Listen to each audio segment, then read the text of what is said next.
Welcome to Batman Unmasked. Spoiler alert! We're about to talk all about Batman, the Telltale series, episode 1. You have to play that before you watch this, otherwise you ruin everything. And you want to see Laura Bailey, you don't get to see her yet. Play the game.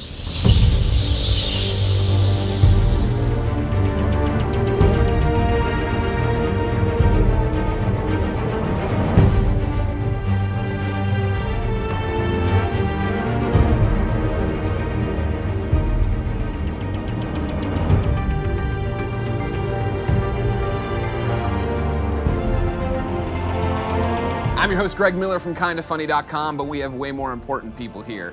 This is Brandon Jones from Easy Allies. Hey, everybody. I'm wonderful. Clap for this man. Yeah. How are you, man? Thank you for great. coming out. Oh, man. Sit down with you and talk about Batman? I know, right? Twist my arm. Pretty easy job. Yeah. Over here, the lovely Laura Bailey. Hi. Catwoman in this game. Yeah. Give me a meow. Meow. Nailed it. That's how she got it. That was it. And then a man who needs no introduction. But you should probably introduce him. Zach Keller. He wrote Batman episode 1. Hey, how are you?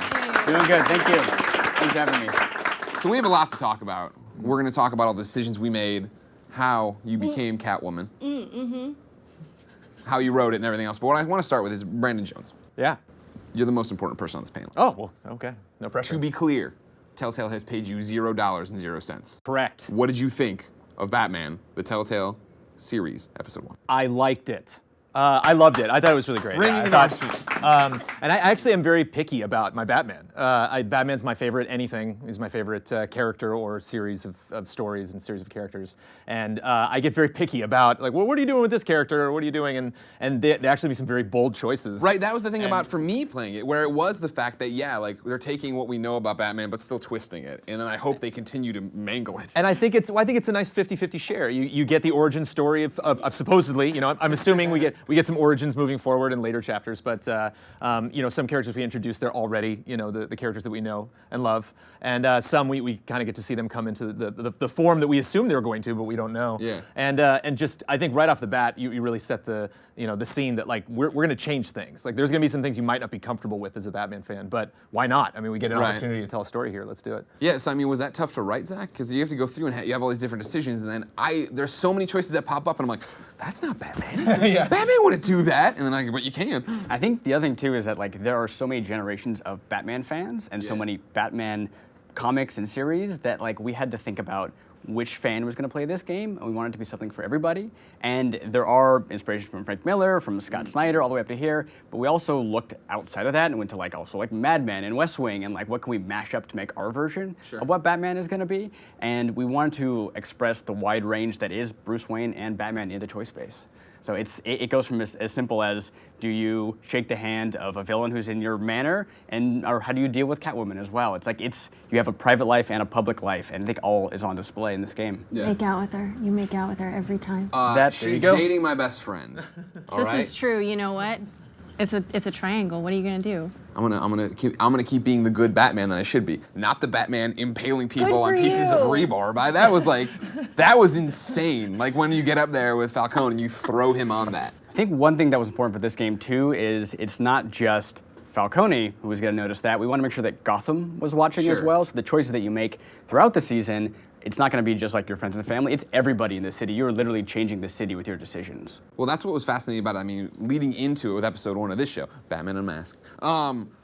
We talked about, you know, the fact that Bruce's decisions, Batman's decisions, they'd shape how the city saw you. And you bring up, you know, if you're going to shake Falcone's hand in the beginning, like, that was such a moment of, like, did you shake it? No. Well, I mean, it depends on the save file. I'm playing this multiple times, and I definitely have the save in where your it's canon just, save. No, save 1, no. Hell no. Yeah, me neither. He puts it out, and I'm like, no. Not in my house. Get out Yeah, of my house. exactly. And that was the thing of, like, watching the party stop, and all eyes go on you, let alone, get to the end and throw him down or chain him up and watch how Gotham's going to react to that. And that's one of the things too about writing these series is you have to be a mind reader to predict what the player is going to want to choose. Like, for that situation is, like, he is a host, you know, for this big fundraiser. Should he shake the hand and kind of play that role so that he doesn't piss off Harvey? Or does he dismiss it and pull his hand back and piss Harvey off instead? Like, we make our choices based on how the people around you are going to feel about it, and that's what makes them powerful. Well, that was the internal debate for me with my save, right? Where it was, like, the fact that, like, okay, F this guy, I'm Batman, I know he's bad, but then it is I'm Bruce Wayne playboy, like, you know what I mean? The movies and the comics have done such a great job of showing, like,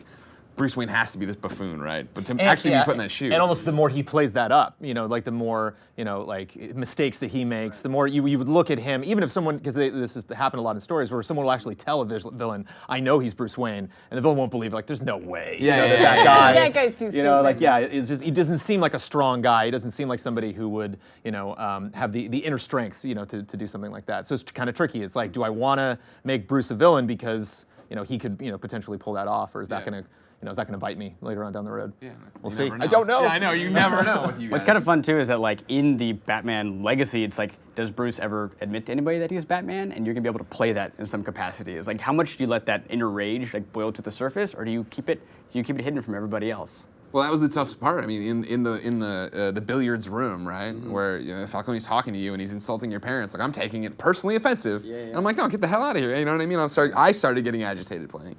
That's what Telltale does. Now here's the thing, Laura Bailey. Yeah, what? We're talking about us being Batman. Right. You're always Catwoman. I am. I don't get to be Batman. No. Never. Do you play it? I haven't played this one, but Travis has played it through like 5 times. Sure. So he's your husband and Harvey Dent. Also Harvey Dent, yes. Yeah, he's actually really annoyed with me for not having played it yet. Yeah, but you're busier than But him. it felt no. Yeah, you're like a real working actor, and he's like, oh, I stumbled into a VO booth. Sure, yeah, that's how it goes. Yeah. No, but I don't know, it feels like weird playing it sometimes. Sure. Yeah. So talk to me then about how you find your Catwoman, right? Because I have my save, I have my Batman, and that's who it is. But for you to actually play this character, and then I guess even with her, like the permutations of reacting to different. Yeah, that's one of the hardest things about doing a Telltale game, and one of the most fun things as well is creating a character that stands alone, but will react and change depending on the player's choices, and still it's a cohesive character regardless, So you don't want it to be floundering halfway through and going, where am I? Who am I? I don't know.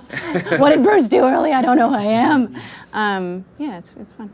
But is it tough? Because I feel like when you go in to record it, do you do like a playthrough where like if I was being good Batman, you'd get all these things, but if I was suddenly being aggressive Batman, no? You go back and forth, Oof, which is crazy. Yeah. Yeah, but it's a lot of fun because a lot of times we've been recording together. Yeah. Which is fun to go in with Troy and actually get to play through. I mean, like 20 pages of dialogue, which normally you don't get to do in a recording session. And we'll just like do entire scenes, and we'll know that this branch of dialogue comes off of that bit of dialogue. So we both know to bring it back to this level and then build it back up and then bring it back to that level and build it back up. So it's nice to be able to act off of somebody as talented as Troy and who understands the way it works as much as he does as well. It's funny you mention this. I believe we have a clip of you guys in the VO booth doing your thing. What's a VO room? It'd be weird to have 3 people in a little booth. Do you really? Yeah. But that's for, we filmed that in like episode 3, so you can't show that. Now we can show it because I'm Greg Miller. Me first then? Let's do it. All right. Well, I am Catwoman, after all. Right? Right? I feel like I've never seen this side of Selena before in any property. There's so much in between the lines, and there's so much in the character interaction that finding her myself has been really cool. Lately, we've been getting to record with Troy or Travis, which is such a blessing. I like the how offended she is that he thinks she's owned. You can live and breathe, and you guys can maybe ad-lib a little bit together. If Troy does a little funny line, you get my chuckle at the beginning of the line. Do you need another one? There's those reactions that you don't get outside of an ensemble recording. Hey! They cut around all the dialogue. You didn't get to see any of the secret stuff. We don't want it to be ruined. Yeah, that's We don't want to smart. ruin the episode 2. I like it. Out soon. So what is that? I mean, you say in the video that you've never really seen a Selena like this. It's true. What does that mean to you? Well, I mean, you get to see this this aspect of her that hasn't been revealed in previous iterations. I mean, in ours, you don't really get the backstory from like her origin story. You don't know, Sure. Is she the dominatrix, Selena? Is she the orphan, Yeah. Selena? To me, she is just bored. She is so over everything and has found this thing that she's good at that happens to be illegal but gives her a thrill, and and how does she keep doing it? For you, Zach, when you're writing this character, is that what you're putting into it, or how Oh much? my gosh, I hope so. Am how I much- doing something completely He's different like, than she what you totally wrote? missed the mark. This is not where it was. She was 100% correct. That was very correct. No, that is very true. And like we think about Bruce and about Selena is like they both have a secret, and it's how much do they reveal to each other. And what's nice for our games is you get to put that on the wheel. You get to put that on a choice itself. And that's not normal for most of these Batman games in general. It's like there is one continuous path, and it's a risk for our players to make those choices to say like, I want to tell you more about myself, and Selena will give back as well. Yeah. And so like if you don't play it that way, you may get very little from Selena throughout the story, but if you decide to give more about Bruce and his backstory, she gives more of hers as well. And I liked her as a character because what she says is sometimes exactly what she's thinking, and a lot of times it's not even close to what she's thinking. And so it's fun to when you're playing scenes with her because what she's saying, you have to kind of like outthink her. Like she's a couple steps ahead of you all the time, and that's what made the cafe scene in episode 1 I think so strong. Oh, that was a great that scene. like she was outthinking you, the Best scene in the entire episode, way. There's no So- question. It was just That's like the best unexpected, moment. right? Yeah. It was awesome to walk in and be able to talk to her in that way. Yeah. But so then, how are you, Brandon? And I want your canon save. Okay, How yeah. Are you playing Save it with one. Selena? Save one. Well, I like being really upfront with her. I actually really enjoyed. You went silent on that stream at Comic-Con when you did Oh, yeah. the playthrough, and I think that actually fits. And actually, I think more than any other character I've played in a Telltale game, silence really fits Bruce and Batman, and to the point where I'm not necessarily like trolling characters in the game by selecting it. I'm like, no, I don't have a comment there, and so I actually do kind of like the stone cold silence. That in was the scene. thing. I mean, playing through Walking Dead season 1, I was like, why would Lee ever be quiet? My Lee talks. This is what he does. He's nice and jovial. But it isn't. I think that one of the reasons why I like it and why it's so much fun to get into conversations in this world is like I think the two of them fighting on the rooftop is like whatever they fight. They'll recover from that in a week. They're good, but they might not recover from this conversation. This conversation might actually have more ramifications than any broken bone or dropping somebody off a building. Or And something. that's the thing too, where it's like again with the handshake moment of I'm role playing as Bruce Wayne in this game, right? Because I am Batman. I'm Greg Miller. Then I'm playing as Batman, but then on top of that, I'm playing this character of Bruce Wayne. So to be then into that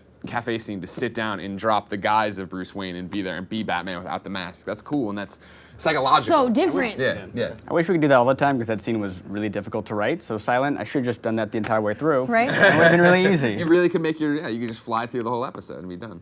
And Harvey's a great dynamic too because he's kind of a knucklehead. He's kind of like oblivious to everything that's going on in the scene. Obviously, Bruce needs Harvey, for his own means, so he doesn't want to spoil this for Harvey.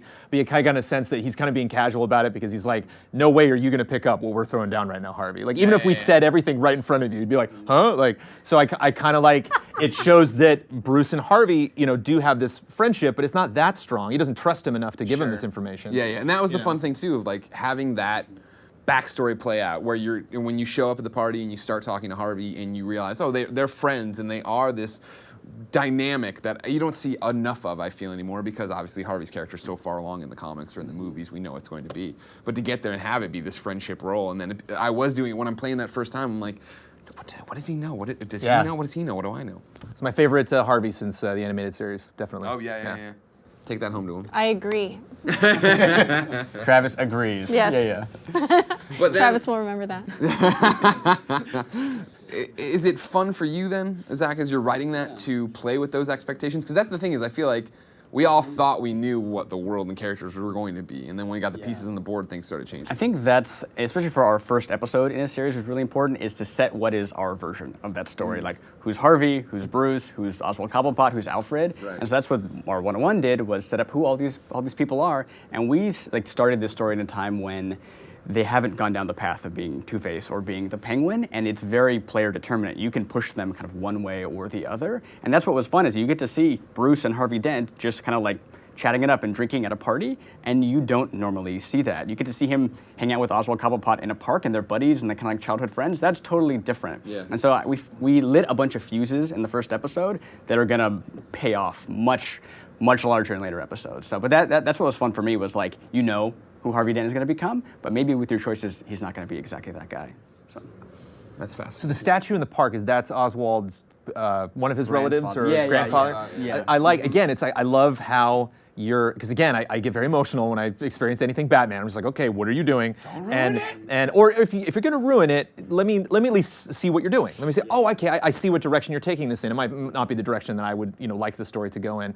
But I love that, Oswald's very different. We haven't seen, an Oswald like this, and I like that you see the statue of kind of what Oswald should look like kind of a more, more portly sideburns, like an Oswald that kind of was more traditional of what the character. And so I love this kind of the 50-50 split between like what you're expecting and where the story's actually going. Yeah, I mean, was that one of those, we talked about it before the episode came out, but now that we have a taste of it, I guess, is that what we should expect from all the Batman tropes you'd expect Yeah, to see? we want to turn all of them on their heads, and I think especially for Cobblepot is that the Danny DeVito version is so strong. Like we knew exactly what that one was, and we wanted to take something that was completely different. So you didn't even know it was Oswald at first. It's a guy in a trench coat with like this crazy hair, and who is this guy? But what we liked about it was that we learned that Cobblepot's parents and Bruce's parents were very similar. They were kind of socialites in Gotham, and they both had traumatic events happen to them. Obviously, Bruce's parents were killed, and then something. You really got to play episode 1. Whoa. Yeah. Have you seen Titanic? The boat. I can ruin a bunch of other stuff right now too. But then Cobblepot is very much like Bruce, where he had a tragedy in his past as well. Like his parents were locked up, one of them died, and they just went in two very different directions. Bruce was going to use this for good, and Cobblepot's using it for evil. That's a very simple version of that. Sure. But we like that we were grounding both of their stories in Gotham City itself, and kind of where they came from and where they're heading. But again, it's up to you to choose how those characters play out. For you, Selena, Hi. he mentions the Danny DeVito version. We talk about what we think the Penguin should look like, right? For Catwoman, for you, did you go back and read stuff, watch stuff, or was it just you wanted to go in and let it speak for itself? I kind of wanted to go in and let it speak for itself, but Yeah. I mean, Michelle Pfeiffer Catwoman, come on. she's so awesome. Yeah. Anytime if I'm doing a line and in my head I can imagine her doing it, I'm like, but yeah, no. She's so standalone. All of the characters really are, so. That's the hard part, is that everyone has expectations of what Batman is. Like you're saying, like you've read, I'm sure, and seen and watched and played about 100 different Batmans. Bruce's parents have died in an alleyway probably 30 times in front of your eyes. I think that's what's tough even with writing, is people are like, oh wait, I'm gonna write this Alfred or like this Bruce Wayne. We tried not to do that, like on the writing side, is we tried to like pay homage to all those characters, but then make it our own as well. So it didn't feel like it was just a puzzle pieces put together to make this game. It was like really like Telltale's own version of all these characters and story. So then talk to me a little bit about the detective mode you guys use. That was something else I didn't expect, I don't think. When we got in there, again, the Rocksteady games, they had their detective mode. We've seen it in other things. But to get in there and reconstruct the crime scene and walk around and try to take clues and put them together, I thought was fascinating. Yeah, I think you don't see that too much in the movies or the games in general, even though he came from being the world's greatest detective, and we wanted to actually grab that and run with it for this series. And that was a very, very design-heavy thing. We let our designers take that and put all the puzzle pieces together, and then as a writer, as a writing team, we tried to figure out that story in reverse. Like, what happened at the docks? How do you piece that information together? How does Batman use his tech to solve the problem? That was as difficult a challenge to write as it was probably to play as well. Potentially even more so to make it make sense. But that's just, we felt like that was lacking in a lot of series these days, was the detective aspect, and it's going to come back throughout the season as well, because we really want to play that up. Did you like it? Oh, I love it. I also love the context of that scene. Not only one thing we haven't talked about that was extremely appreciated and different from a lot of Batman stuff we get is this game is extremely gory. Yeah. When you dug into the dude's head, I was like, oh, it's still a Telltale game. Yeah, but I like that. I thought that was very interesting. I like that he's kind of on a time crunch. Like the police come running in after you do after you put all the pieces together. You get a chance to be really brutal or be kind of passive. It's like we've seen Batman interrogate so many times. It's like, oh, I can do this. He just hurts people. But you really think like, well, what part of your body do I want to hit? Like to really break it down, it doesn't seem so simple. And I think too, for part of that is that I was mentioning earlier that like our choices are usually tied to a character as well. So you could be horribly brutal in that investigation when you're talking to that guy, or you can just talk to him as well. And then Gordon shows up, which is an unexpected repercussion of that. And that ending of that scene actually is very important to the rest of the series. Is he either views Batman as potentially a good guy and an ally, or like a vicious monster as well. So like whenever we're thinking about our choice space, we're going to tie it to a character that you're going to have a relationship with throughout the rest of the series, and you're going to get content and you're going to get scenes that you might or you might not, depending on what you've done. And like, it's funny because like when we played it at Comic-Con, there was like a bunch of people in the audience who were like, Batman would not break this guy's arm, and that's their Batman. They won't do that, but some guy like. Then there was 90% of the mob audience that wanted mentality, blood. Yeah. Like the little kids were just screaming like, kill him! Like it was crazy. So like that was very exciting to us as well, is that like the detective aspect, it's Batman. He's doing his job. But then it's like when you meet a bad guy, you meet this guy you're interrogating, what do you do then? Like you can go as simple as just trying to get information out of him, or you can beat the hell out of him. I think that's what's exciting to us as writers, I think, is that like being able to have a Bruce Wayne who could be buttoned up at a gala in the first sequence, and then literally like 15 minutes later, like beating some guy with a pipe.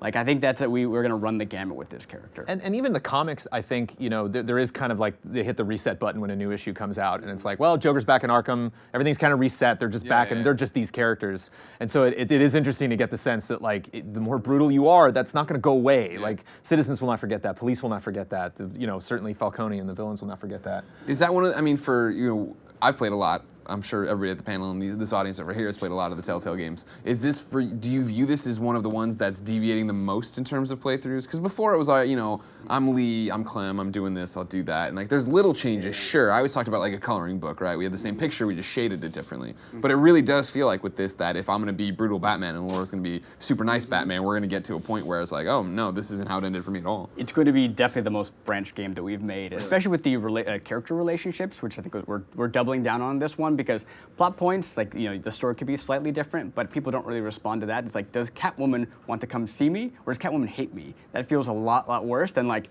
did I go to the bank or did I go to the grocery store? You know what I mean? Like, although Batman at the grocery store sounds like an amazing scene. Yeah, right? that should probably happen. There's no carrots or whatever you yelled. I don't know. But that's why we put, again, these I keep coming back, but we put the choices on the characters, because like there may be scenes later where Batman's like, I need your help, Catwoman. And she's like, I'm like, screw you. Exactly. She says it.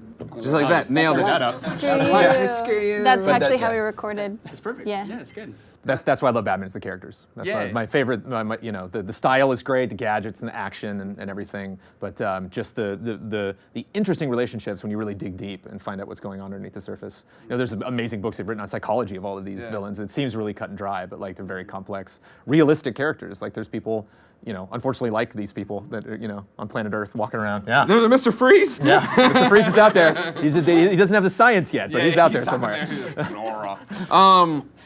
What I like about it is these characters, and what I enjoyed, and you already brought up, is the fact of taking Bruce and dropping him into that park with Cobblepot, right, and having it look different. And the fact that you're taking these characters and putting them in situations I don't think we're familiar with putting them in. And we have a scene to show, and it's a very similar thing where it's a casual Bruce Wayne, which I wasn't expecting either.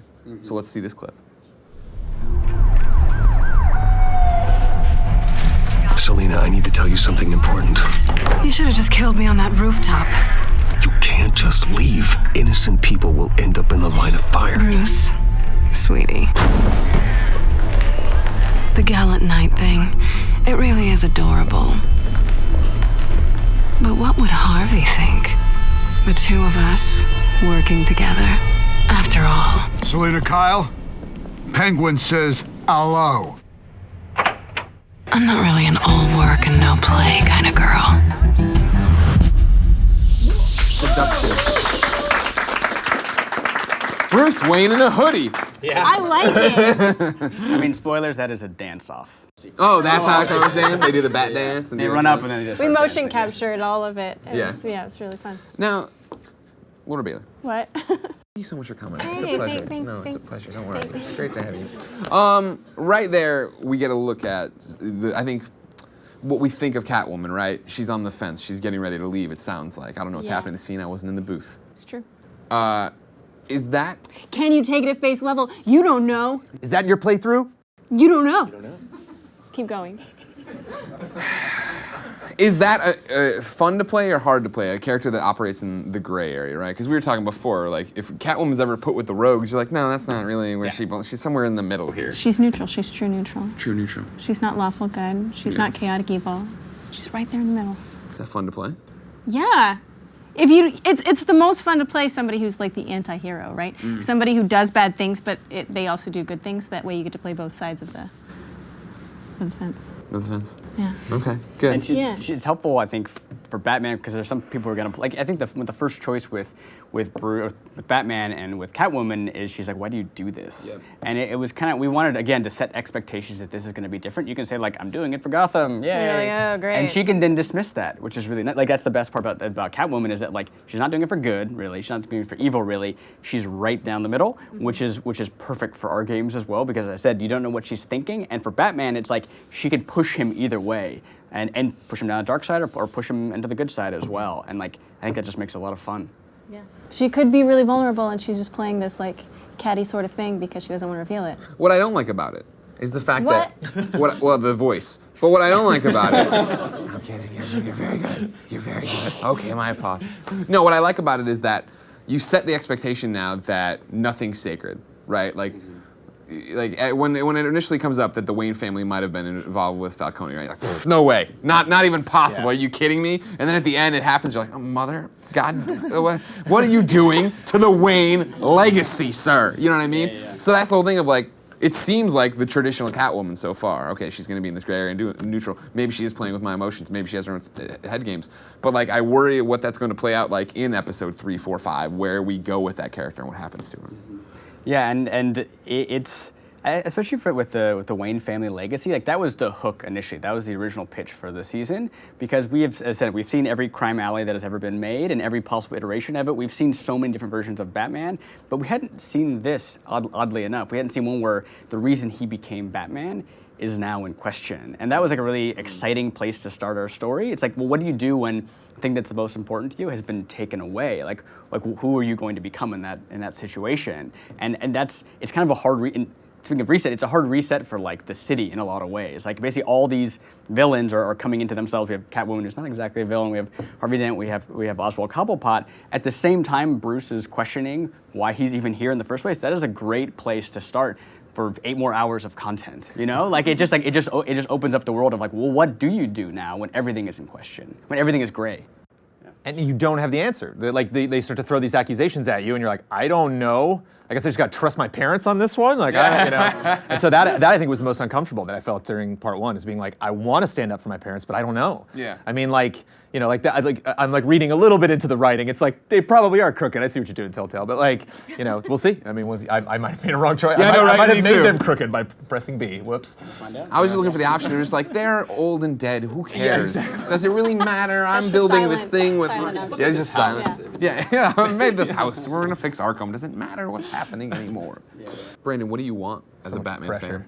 So much pressure. I want them to be redeemed. I mean, that's terrible. It's like it was one of the last like sacred things that we've had to hold on to. You know, it's like all these terrible things happen. You know, the Batgirl winds up in a wheelchair, but at least we have Thomas and Martha, and like they're going slipping through my fingers. There you go. So yeah, I want to try to fix that. I like save 1 is my Batman save. It's what I try to make, and I thought that was going to be super easy. I thought it was like, oh come on, I've been reading these for so long.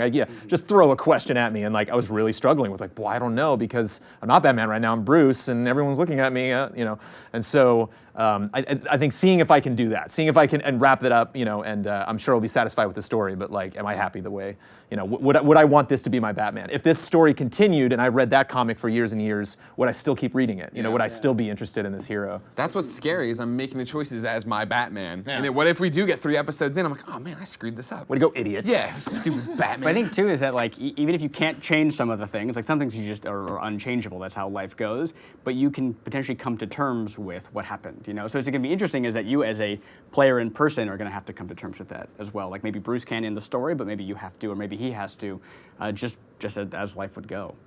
You know, it's an interesting role-playing space for us to play with too. It's deep. It's deep. It's too deep. You know, I can leave now. Yeah, you nailed it. Swish. Yeah. Get on out of there. Where did you go with the evidence? Vicky Vale or Gordon? I went to Gordon. Really? I went Vale. Yeah, and that's just, you know, bias over years and years and years. Of just like I'm gonna put my chips on that side of the table. I was like, he's just the lieutenant. He's still so low. There's still so much corruption above him. Well, I mean, I want to marry Vicky Vale. And well, right. And that's the trick, is that I kind of have to separate in my brain. Like, am I making this decision based on what you've told me about Gordon, or am I making it based or am I making it based on what, you know, this innate trust that I've just developed for Gordon that is going to get me into trouble. See, now I made the wrong decision. Thanks, Greg. Well, when you see me and Vicky getting married, you'll understand. So we talked a little bit about how much I love the Harvey-Bruce dynamic, right? But there is this Selena component that we haven't talked about in terms of, you know, we watched the video earlier and she makes this whole thing about them working together, and like, historically there is the Batman Catwoman attraction. Right.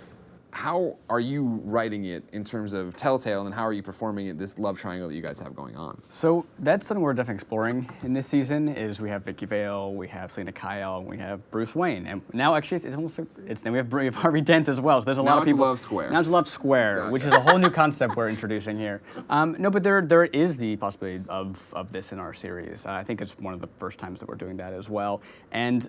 Again, it's going to be based on your investment in these characters, and it's going to be mutually exclusive. Obviously, it's like, do you as Batman, do you kind of side with Selena, or are you going to talk more to Vicky Vale? And they're going to add up throughout the season, and I think that was exciting for us writing it because it just added another level to your role playing. You know, you're not just there to save Gotham and to write your family name, but also there's characters that you care about, and who do you want to spend more time with. It's literally as simple as that. But those are going to have ramifications that are beyond the personal level. That's going to, you know, Vicky Vale's a reporter and Selena Kyle is Catwoman. That's going to ripple out into both sides of Bruce's life. Are you gonna screw with your friend Harvey, or? And that's the thing, is like when I walk up to the cafe scene and I see Selena with Harvey, I'm like, Right. I don't believe this. She's just trying to milk him for money or something. I don't know what the hell's going on. But like, it's not confirmed in episode 1. Like, Right. are you having fun playing with that? Because like even Selena's being different with Harvey, being more lovey-dovey, Well, yeah. putting on an act, and then Yeah. we get real Selena talking to Bruce. Everything she does is an act too, just like Batman. So many acts, I can't keep up with it all. I know, right? Yeah. I mean, obviously Bruce is so different than anything else she's come across that it's fun to get to be herself for herself Yeah. for that amount of time. Well, I mean, if we really want to make a love square, we got to open up the Bruce Harvey relationship. Oh, yeah. You know, There's I a mean, bromance for no sure. one's no one's explored that. This you is know, true, I mean- yeah, you know that love blossoms on the battlefield. I Yeah, don't I know. know. I mean, that could work out. You know. I've known Travis and Troy a long time. They've explored it. I can assure you. say that. I can assure you it's been explored once or twice. But yeah, like, where are you coming down right now? I mean, I like Vicky Vale. I gave her the evidence. I'm sticking with Vicky Vale. Yeah, it's interesting. You're missing Greg, out. because, I mean, You are well, I missing mean, out. arguably, no one of all of those central characters knows the least other than Vicky. I mean, she's completely in the dark. So you know, so I know she could, like, you know, end up being the Riddler or something. Who knows what you guys are doing? I feel nervous, like, putting all of this stake in her when she's so clearly, like, talking to Batman and doesn't realize it. You know, it's like, whereas there's a certain, I mean, there's definitely a danger to Catwoman, but there's also the street smart. There's also, like, I think more of a kinship. I think, like, I could use Vicky Vale for my own means, where I could actually be Talk to somebody somewhat who on gets par you. with Catwoman. Yeah. Yeah, but She's on your level. maybe you know, know? Vicky can be the lighthouse and bring Bruce back to the shore. You know what I mean? Catwoman can be that too. Selena, you don't know. You don't know. I don't know, but I think I know. You don't know. But I think I know, and so I'm making my don't. choices based on that, Laura. Your funeral. It is it will be, and it will. I don't like her either.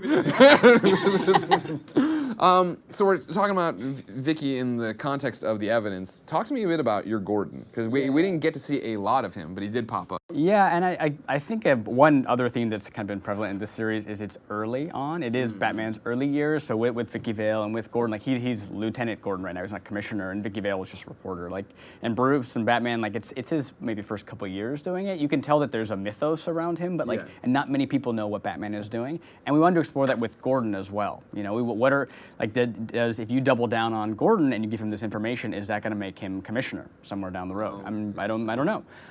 But we really like that, like every kind of all the cards were on the table for him too, and you were able to play with that. Like you trust the police because they're shooting at you in the first episode. They think you may be in some capacity a villain, you know, because you've been a vigilante and that is illegal technically.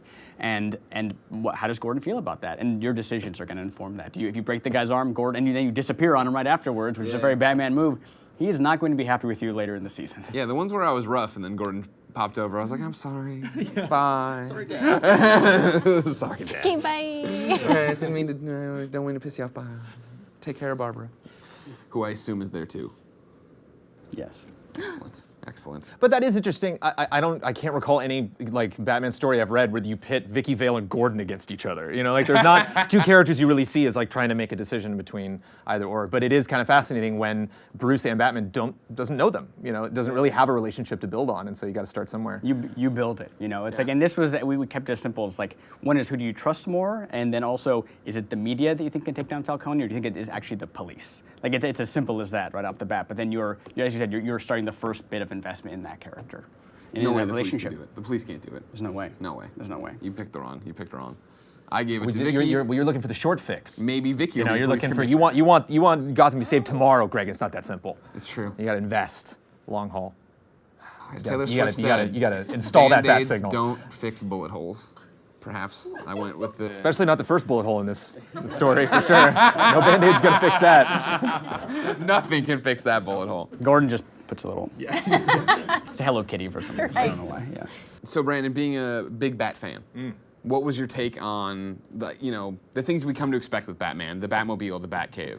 Love the Batmobile. I'm always a fan of a Batmobile that fits in a single lane of traffic. That's like a stick that I have. Like in every Batman movie, he's like, well, I'm just going to escape the scene, and it's like there's no traffic. There's nobody on the sidewalk in any of the films when he's like driving around. It's too dang big. I like the camouflage and all the abilities. So I like the, you actually did a very good job introducing that at Comic-Con. You were like, that's how we do when it was like making the transformation. Yeah, I love that. And I was actually commenting earlier that, I love the Batcave. I actually love the style of the suit. I'm actually kind of averse to like a metallic Batman. I don't like tank Batman. But I think this is like kind of a happy medium where you see like kind of the necessity of the tools that he has and how I'm those a are fan like of the built shorty into his suit. ears. I like the tri-weave or whatever. I'm glad we're now in the robot voice Batman era. Yes. I'm glad that makes so much sense. I'm glad that like we've graduated to that. It's very smart. I hope we never go back. When we looked at all these scenes, especially the Batcave and the Batmobile and the Bat voice, which were like three iconic things of the series, we wanted to figure out like what makes sense for that. Okay, if he's going to try and scare bad guys, he should like turn on a voice modulator that like makes him sound more demonic potentially. And if Batman has to do bat things in Gotham, he shouldn't have to drive back to the Batcave, get his Batmobile, and then come back out again. You know, so that's why we came up with the transforming Batmobile. Like we kind of just tried to figure out a way that all these kind of peculiar things about Batman made sense to us. We've talked about every character but one, Alfred. This pencil pushing who geek I who felt- knew that he knew about this whole relationship with the Falcones. Or supposedly, yeah, he knew something. I mean, he definitely knew, and that's understandable. As a fan, I can appreciate that there's some stuff that Alfred, it's like Harry Potter syndrome. It's like, I'm not gonna tell you everything. Yeah. But I felt was surprisingly kind of subdued. Like I mean, as like a uber Batman fan, I'm picking up all sorts of crazy nuances, and I have all sorts of questions about their relationship. But like, Selena, very shocking. Like having Harvey in there, obviously, having them meet, and discover each other, and like obviously seeing like where Harvey's gonna go. There's like the tenuous situation with Oswald because they know each other, and he's just kind of functioning with Alfred right now. Yeah. Like there's a little bit of turmoil there, but they haven't really blown up, and that just seems like a fuse just waiting to go. Yeah. I feel like that's where I'm excited to see that. Yeah, I'm waiting for that moment. Like, oh, here's the scene. Okay, here we go. Is it hard to like listen to their responses and keep a straight face without revealing anything? He's like, oh no, we haven't talked about Alfred. Yeah, because I know. I think what's interesting about Alfred, and in this version at least, is that we've almost initially kicked the players in the teeth with like, your house is getting raided, like Bruce, like Catwoman steals something from, like so many bad things are happening to him like right off the bat. We kind of wanted a somewhat safe place, which happens to be a dark, scary cave with bats in it, and this old man. It's really weird, But we wanted Alfred to be, obviously, the father figure that he is, in lieu of his parents being there. So when you come to the scene, when it's Bruce and it's Alfred in the Batcave, we want him to just be like, he is there to support you, no matter what. If he's trying, obviously he gives some of your themes, he's trying to like make you a better man throughout the story, but at the same time, it's like, it does feel like a father-son relationship. You can rebel against him, or you can agree with him. But we were playing it somewhat safe initially because we were going to reveal at the end of the first episode that he may have known more than he's ever told you about your parents. In fact, he actually does lie to you in the first episode, saying your parents were never friends with Falcone, and then you learn that they were. So that's a big part of the rest of the 8 hours that you'll have to play. He's a jerk. Yeah, everybody's a jerk. It's a city full of jerks. Aw, man. With all different kind of jerks. Selena's really nice. She's a neutral She jerk. doesn't seem like it. She's so nice. Doesn't seem like it. Seems like she's using everybody. Just putting that out there. Hardest choice in the game. Hardest choice in the game, as I said before, was speaking on behalf of my parents without knowing that they, without with really having that little like the devil on one shoulder being like, you know they're bad, you know it. And I'm like, no. Yeah. Having a cover for my dead parents was rough every time. Do you want me to call Travis right now and find out what his hardest choice was? Yeah, go, do it. Yeah. We'll wait. Okay. I really do want to call him right now. Hold on. Do you have his number? It's my first favorite. Oh, they're in love. Thanks. Now will he answer? Oh my God, if he doesn't, I'm gonna. I went straight to voicemail. I'm pretty sure I'm pretty sure he hit ignore. I feel like Let's pretend they can't hear the other side. Just pretend and be like, oh. Oh my God, that part with he said the parent thing too. Oh, cool. Good. What's gonna suck is like playing it and then knowing that I'm not gonna get to hear some of the fun stuff that we did. I know that That's is really hard. I think that is one of the tough things about this is that you're writing a 2-hour game and only. Actually, you're technically writing 4 versions of that game because there are 4 choices up on the wheel at any point in time. Yeah. So you're writing 4 versions of this Batman story that all have to be cohesive no matter which way you choose. And at the same time, 3/4 of that is never seen. Right. And so that's like when you were talking about the cafe scene and choosing silent all the way at Comic-Con. Right. I was there like, oh, this is like one of our writers, Shannon Ingalls, wrote that scene and it was awesome. And I was like, I can't wait to see how they react to it. And then you were like, silent, silent, silent. And so, which was great. It totally worked out, which was awesome. But at the same time, there was 3 times many other 3s. Choices that were you never saw and you never played, and so that's what's interesting about our games too is that like it's the choices you make, but it's also the choices you don't make. You know what I mean? Like you're missing out on so much as well. And I think every time you press the button, you should be like, oh, I should have chosen that other thing. You know? Are you ready to go to the audience with questions? Yeah. Okay. You don't have to actually move. We give them a microphone. Oh well, there you go. So for the Batman Telltale series, how is the development any different from, say, another Telltale game? I know you usually do like episode by episode. You don't have everything done and then release them one at a time. You pretty much do the first episode and you're working on the next ones afterwards. So is there any difference because of what you're working with here, where it might be different from any previous games you've done? Yeah, it's pressure is the difference. I think on this one is that like Batman is so well known that like when we stepped into the DC world, we were like, well, everyone's gonna be looking at this game. We need to think more clearly about it and kind of make our choices. One, set who we are in this version, but at the same time, like as I said before, pay homage to what Batman has become. What we do like doing is live development, where we'll figure out the first episode, we'll write it, we'll put it together, and at the same time, we're projecting where the rest of the season could go, kind of knowing if you make the choice, are you brutal or not? Like those choices, and how do they ripple out throughout the rest of the season? So we're kind of like figuring out what that's going to do. At the same time, we put like a target of what the 5th episode, what our final episode is going to be. But at the same time, so much changes in development that we need to be flexible with that as well. You know, as we're writing it, like even in the booth, we come up with new lines and better versions of it. That then when an episode's in the can, we move on to the next one as well and continue developing it. Like we're still trying to hit that target at the very end because we know, and when you're writing a story, the inciting incident of Bruce Wayne's family is potentially corrupt. That needs to ripple out, and it needs to be what the ending of the game is about as well. What else do we have from the audience? All right, so it sounds like with every character, you've taken what a lot of people perceive as who the character is, and you've applied your own twist. So with each character, are they going to break our hearts similar to other Telltale games as well throughout the rest of the season? Yes. Next question. Damn! Oh no! Don't break our hearts.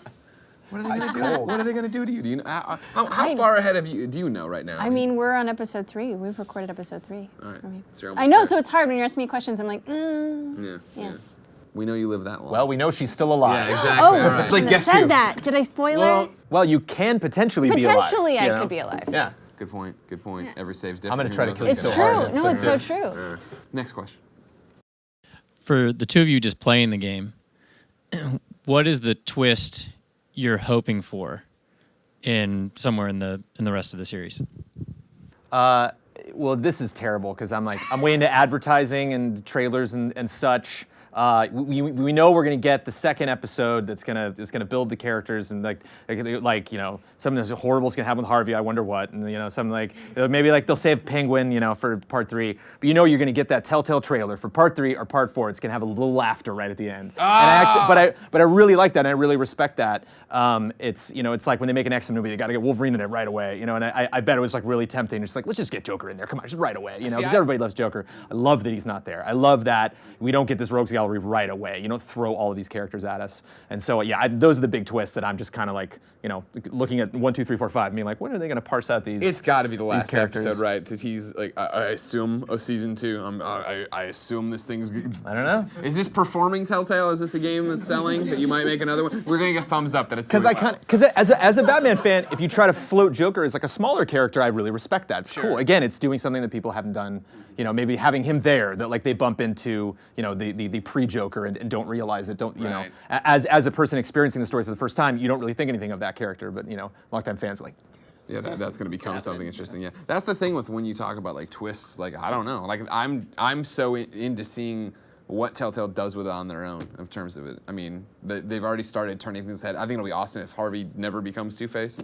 You know what I mean? Or if it is one of those things where my decisions can keep that from happening in this season, that'd be awesome to see how that plays out. I think the ultimate way to screw with a Batman fan is to turn Batman into a separate character, like have him become Deathstroke or something crazy, or like have another character become a become a different villain. You know, like and I've seen a lot of like parallel universes in the DC universe do that, where like other people become the Joker, or you know, other characters. That'd be fun. That's so good. You have a good answer. Yeah, it's a tough question to ask because like they're still writing it. Yeah, Just like he's like, oh, I'm like, just stop talking, please. Taking notes over here. Hey, people like Joker. If you just do silent options, Invisible. you become the Joker. Invisible notes on here. That's good. Sorry, Zach, Laura, Brandon, thank you so much for joining us here on Batman Unmasked. Thank you, of course, for watching back home. It's time for us to go, but that means it's time for you to get ready to play Batman, the Telltale series, episode 2. Available soon, right? Is that the deal? That's another thumbs up from Telltale. Sometime it'll be out. You go play that, and then we'll put up a new video like this with different people where we talk about those decisions. But until next time, know, it's been our pleasure to serve you.